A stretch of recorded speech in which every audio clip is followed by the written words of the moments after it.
you know, what I wanted at 21, I don't want at 25. Right. I don't even know her anymore. Yeah, I don't know who she is. Because she's not here anymore. She's not. This is who we're dealing with today. What's up, y'all? Welcome to Bumble Presents Love to See It, hosted by yours truly, Teyana Taylor. Well, come along for the ride and celebrate Black love with us, because Bumble loves to see that, and so do I. Listen, what's the topic? Dating on your own terms. I like this one. I don't think I've ever dated on my terms. Get us to Lori right now. Okay, all right. This is crazy. We got to get to her. It's my car. Oh, there she goes. Hey, Miss Parker. Missy, seeing you here. Yeah. Did you wrap the Rosemobile yellow? I did. It was a Bumble takeover. But you see how she got the little roses in here. Okay, I see I you. think, girl. Okay. I think.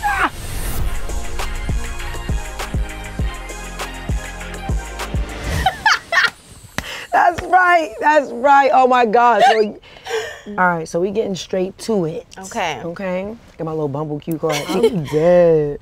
Okay. So, what was one of the most important flags, red or green, that you looked for upon meeting someone? Red or green? Okay, let's go.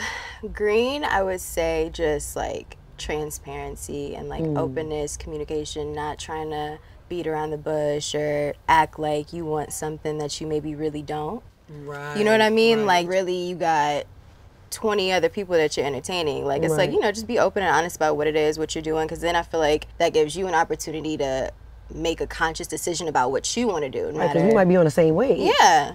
So please, help yourself. Cut the games. Yeah, just cut it. Cut the Just games. cut it. Just cut the it. games. Okay, so if you had a red, what would it be? I would say if you're too close to your exes, that's a red flag. It's like, Cordial, cool. Cordial, okay, you speak. I don't want y'all to have beef yet, okay? Because then that gets messy. So how would you take it if it was genuine? Nah. You know, yeah, it's like... It's not adding up for me. It's not. Because I feel like if y'all gonna be that level of close, then we don't need to be doing this. Like, y'all should still try and probably figure that out or work that out. Yeah, and then also, too, it's like, on the flip, how would you feel? Are you cool if I'm still cool with my exes? And that's my thing. Don't dish what you can't take. Exactly. Yeah. Nah, I feel that. Okay, well, on a more positive note, what make you feel powerful, like, when dating? Not compromising my values and, like, my standards and my requirements. Yeah. I think it just also depends, too, like, where you guys are at in that stage of the relationship, because sometimes, like, you gotta just make sure you're giving it to the right person. I think that's important, because it's like when you start giving it to the wrong person, it's gonna like drain you. But then when you know it's the right person, because everybody have on a mask in the beginning. Oh, okay. Exactly. So like overall, like what stage of dating do you feel like you start seeing people's true colors? That's an even better question. Because what if you blocking your blessings? What if you, see, that's the thing. We talk about like following us, following our heart, following that feeling, but at the same time have a whole bunch of requirements on what a person should be. So how do we know like which ones are like, am I being too harsh or am I being? Well, I think like there's some superficial requirements that like, okay, we can kind of, you can cut down on those. You can compromise on some of those, because it's like, okay, that's not really important. If it's somebody who's genuinely like a really good person, they care about you, they have your best interests at heart, then I feel like, okay, we can compromise on some of those things. But I think like, as long as you're not compromising on like your core values and beliefs and like. That's it, that's it. Okay, describe how taking control improves the overall dating experience. I think you'll just be happier at the end of the day. Yeah. I'm very much in a space right now where I'm not doing anything that's going to compromise my peace and happiness. Period. So I think just taking control, making sure you like maintain your power, don't give your power away to anybody, that I feel like is the key to like truly being happy in or out of a relationship. What's one thing you know now that you wished you knew sooner?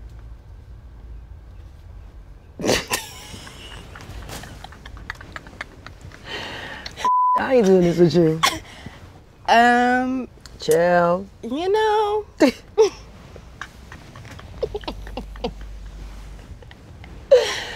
I think I even learned to become a better communicator in this relationship. Like, I think I actually learned that about myself. I actually was a horrible communicator. Didn't know. You think? You didn't know? I was the original who taught you about your communication, okay? Okay, well, I just didn't realize it was that bad. But I learned. So that's something I've like actively been working on. I've been working on it though. I've gotten it significantly better. Okay. Significantly. Can't wait to see. Yeah, cannot wait. Yeah. Well, growth. Stay tuned. It's that growth I was saying about. You're right. Don't judge you based on. You're right. This is You're now. right. This is now. This is today. Yeah. Got you. The thing is, I don't even think that it's anything that like I wish I knew then that I know now. I knew. Right. I probably knew then. Sometimes it's okay just not have no regrets. Like, life is life. I feel like that's the beautiful part of growth. Yes. You know, what I wanted at 21, I don't want at 25. Right. But at 21, I can't really speak to where she was outside. That's what I'm saying. Two different like, mindsets, you know? Two different, I don't even know her anymore. Yeah, I don't know who she is. What does she do? What she do? What? Don't judge me based off that you met. Because she's not here anymore. She's not. This is who we're dealing with today. So address me as such. Address me as today. Okay. What Joe say? Yesterday's price. It's not today's price. Who she was 4 years ago. Who she was yesterday. Today. Nah, that's real. I say don't have no regrets in life. Like, live your life, and you can't live your life based on like what other people are gonna think, how other people are gonna feel. Because at the end of the day, it's you. It's your life. Right. So it's gonna make you happy. Like I never want to look back and be like, oh, I wish I did. Or, oh, why didn't I? Da da da. I'm gonna do it. But that's what's dope about you, because I feel like people even come and do interviews, they come and do these kind of things and they sell it, but like you really live up to everything that you're saying. Like you have to do that, especially at your age. You know what I'm saying? Like you can't live with any regrets. You know what I'm saying? I'm sure it's probably some things that everybody feel like I could have handled this differently, or I could have da-da-da-da, but do I regret the experience? Do I regret the lesson? Do I regret? I don't regret anything. Like you learn so much in the process, so it's like I wouldn't trade the knowledge I got for anything. Exactly. And sometimes you need those like mistakes or whatever they want to call it. You need those mishaps to know what to do better in the future. We got to stop living in what we could have done better, what we could have and move forward, and how we can become a better version of ourselves every single day, because time is not our friend. You don't get yesterday back, you don't get last month back, you don't get those years back. So all you can do is move forward and prepare yourself for being a young adult and a woman and then a mom and a wife or whatever it is that you see yourself being. Now you have enough knowledge to be like, okay, I tried it this way.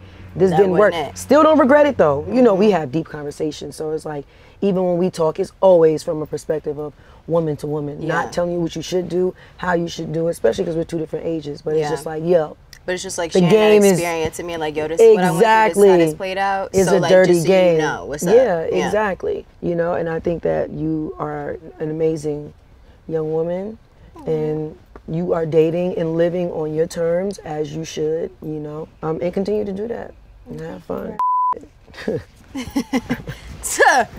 Okay.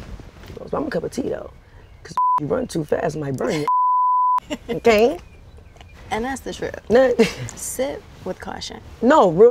Like you wouldn't handle a cup of tea the way you would handle a bottle of water. You run it, you throwing it back, you even playing with. Are you stupid? You know what I'm saying? Like you don't. But with tea, you walk slower. Yeah, you're gonna pick it up delicately. Let me hold this in a nice china. Exactly. That's me. It's just a cup of tea. Be gentle, be delicate with me, and that's what Iman is. Like he handles me with care, and not just like some bottle of water. You know. I like that. I ain't no bottle of water. You feel me? That's a good one. I like that one. But it's also like, I think another thing that a lot of people miss, and I think it should work both ways, is that we should always be afraid of like losing one another. And I think that's further to my point of being a cup of tea.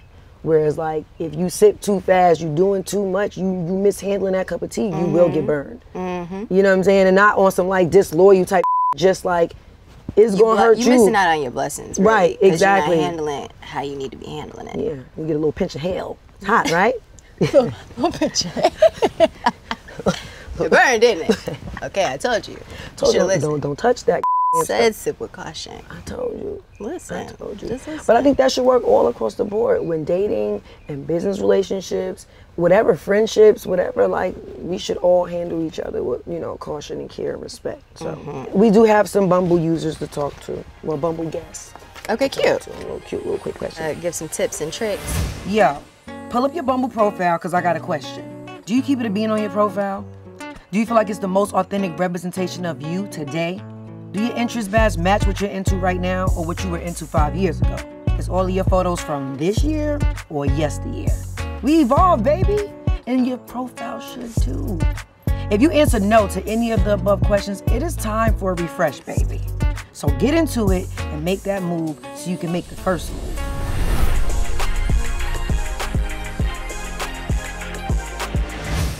All right, Trina, tell us all about yourself and your dating experience this far. Also, why Bumble? I'm a New York girl. Period. Where you at from New York? Harlem. Are you from Harlem? Okay, uptown. Where you from? 38 Clinics. And I think that had a complete influence on my dating experience because you know how it is in New York. It's like micro relationships, macro experiences. I live in California now, so here it's not as easy for you to kind of like see people, meet people. Like in New York, I mean, my dudes at the grocery store. The train, honey, every day. Like, how you doing? Like, what's good? The cars pull over, you know. But out here, it's like you're in the car by yourself for hours. It's like you feel very isolated. So that was a way to make the world feel smaller and closer to me. With that being said, when it comes to dating on an app like Bumble, it kind of like helps to fulfill that need in an easier way. I like Bumble because I make the decision versus feeling like somebody's like swiping through my pictures like, I don't like her. I don't like her bikini. The boob's not big enough. You know what I'm saying? Like something like that. And I'm just, with me, I'm like, okay, I get to choose. It's on your terms. I like that. Yeah. On your terms. We just spoke about that earlier. Dating on your terms. Dating on your terms. Always on my terms. Okay. Even when they think it's on theirs, it's always on my terms. Period. All right. How do you prepare yourself for a first date? That's a good question. The last like first date. Yeah. You know, to me it's always about the journey. It's never about like the destination. So even when it's time for me to get ready for a date, it's more about me. Like it's the music playing, it's me dancing in the mirror, it's me like, oh girl, you fine at that.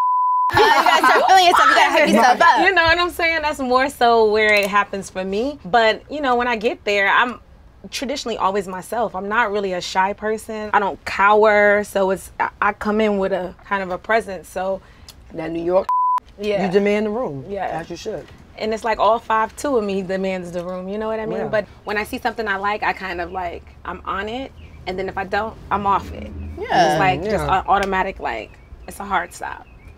To the earlier point, you dating on your own terms, and there's no rush, and like we talked about earlier, it should be no regrets neither. You know, don't start getting into your head thinking like, okay, well, this is not. Yeah, and I feel like if a situation is no longer serving you, there's nothing wrong with leaving that situation. Yeah. Does that count if like you married and we going on a date? Does that count?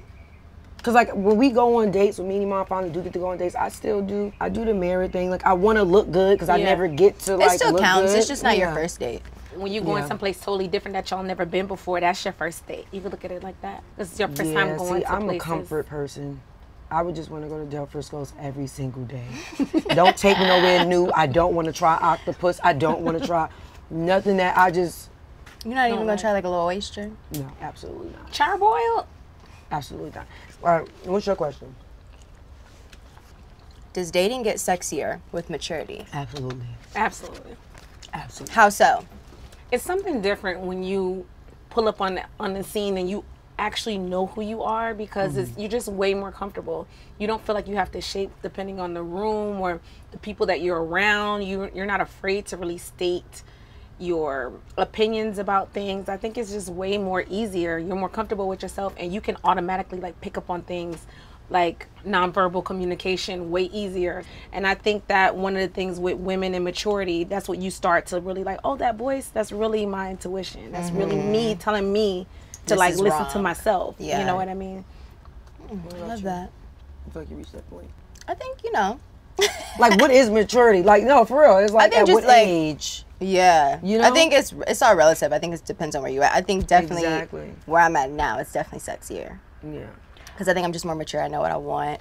You know, I'm in a different headspace too. I think that the meter for maturity changes as you get older, right? Yeah. Because like when you look at yourself when you're like 35 and you're looking at your 25-year-old self, you're like, girl. And that's what we were saying earlier. That's what I'm saying. I'm like, what technically? Because at 21, Exactly. Me looking back now, I'm like, girl. Yeah. That's what I'm saying. But then at 21, it's probably like, oh my gosh, she's so mature for her age. Yeah. That's why I'm like, I'm not physically, like, literally asking Like what is number-wise? maturity, but it's just like, when do you know? Because like you said, at 25, you might feel like, I got it all. I'm very mature. I'm very, sure of myself. Sure of myself for my age. Yeah. I'm ahead of my time. Yeah. And then, girl, you get in them 30s and you like, But I say something know, like, what, the 30s shake the table, baby. Yeah, I feel It's like somebody come through and just wipe your whole table clean. Like, that's what it's giving. it really will shut it all the way down. Yeah. And everything that you think, the one thing I can say that doesn't change is your actual foundation. So whatever your foundation is and your core belief system, it always stays the same, even if you decide not to listen to it. The goalpost for maturity changes as you develop. So as long as we're living, I think maturity is always a different goalpost. Exactly. Yeah. Like, I feel like it's never like a ending point. There's no such thing as like, it's forever at 40, changing. you'll be looking at your because 30s you're forever like, changing. Like, you're forever growing. You're forever evolving. I'm with that. You just want to find somebody you can grow and evolve with. Were you ever in a relationship where you felt like you lost yourself? And if so, how did you get back to yourself? Absolutely. I've been in one where I felt like my first love, you know? And like meeting Iman reminded me of who I was, you know, like the things that he praised and adored was the thing, that was the reassurance, different things that I wanted from my ex. And I'm like, I am this, I am that. Like the person to just big you up and you get what I'm saying? And just be comfortable with you being you. Yeah, but sometimes you also, men aside, you gotta get back in your bag. And I feel like that's what we forget. We be so caught up in love and just trying to do everything right and boom, boom, boom, boom, and we really do forget who we are. But sometimes you gotta step back and be like, hold on, I'm still, okay? Sometimes you gotta look in that mirror and be like, yeah, I'm still that. Yeah. Further clarity. You know, I feel like it's taken me very, very far, and it's gotten me to like where I am today to be able, I pray for balance, I pray for peace, I pray for genuine real love, I pray for a husband, I pray for beautiful babies. You know what I'm saying? I prayed to never get hurt again. You know, I prayed to feel protected, and it's gotten me here. I'm happy. I agree. Is that cut? Because what else is there left to say? I mean, Bumble, y'all got a spirituality. Y'all need to add an extra dot. Y'all need to add an extra dot, okay? No, that's real though. What about you, Lori? Of course, especially like to being young and dating and trying to figure it out and like you're trying to find yourself at the same time. Like, I think that was it for me. I think because I was young, I was still trying to figure out who I was and what do I like and what don't I like. But you also have this person in your ear and they're kind of like influencing things. So you kind of get confused like, okay, well, do I really like this or do I like it because you like it, you know? So I think into having like, I have like a great support system around me too, to like check me and be like, hey, like, what you doing? You good? You need to shake out of it and maybe be like, okay, yeah, you're right, I'm tripping, I'm good regardless. And I think that was really like the point that I had to get to of like, you're good regardless. Well, however this shakes out, you're gonna be fine. Yeah, exactly. So like, I think once you know that, then you're like, oh, I'm straight. I love that. It is a little bit more tough your whole life being in front of the screen. You know what I'm saying? Like, yeah, it's like you have a microscope on you. So one more question before we go. What do you think dating you now is like versus when you were younger?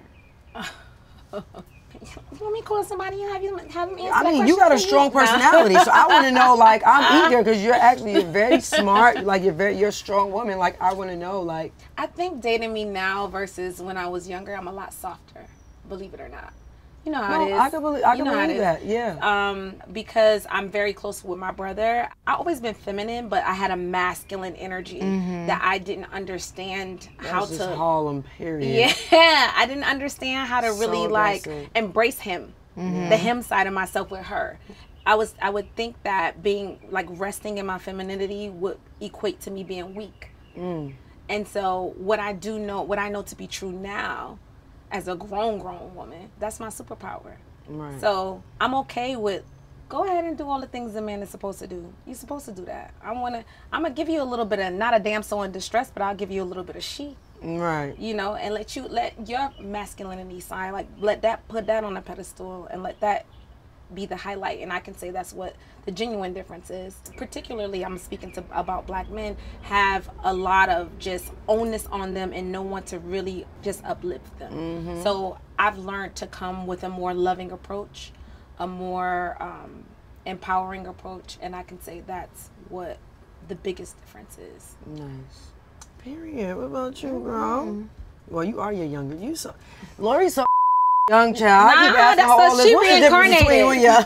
Lori reincarnated. She ain't young. No, but I'm saying she's so mature for her age that I really be thinking she and her, like, you ain't even been on this earth that long for me to be asking you half the questions that I'm asking you. So it's like, and your younger self, I'm just like, do y'all feel like y'all relationship people? Yeah. Me too. It's like, I'm like you. I grew up with brothers. So I was like, all right, I know how this is going down. And I'm going to move accordingly. You beat him to the punch. Yeah, I'm just going to move accordingly. And also, like, I almost got married very young. And so I think after that, it made me be like, okay, I felt like I hadn't really experienced anything. I didn't really know myself. I didn't really know what I liked, what I didn't like. I just feel like I hadn't really experienced life. So I think at that point, then I was like, okay, I'm about to, like I said, just date on my terms. And, like, however I want to move, whatever I want to do, I'm gonna do it, and if it's no longer serving me, I'm gonna move on. I mean, that's what it was for me. But yeah, this was a great conversation. Yes, I love. Thank you for coming, Lori. Thank you for coming. Of course. Thanks for having me. She was trying to get to that car so bad. Step on his rose, my girl. Thank you. I got enchiladas for you. I got enchiladas. Yeah. Don't you kidnap me.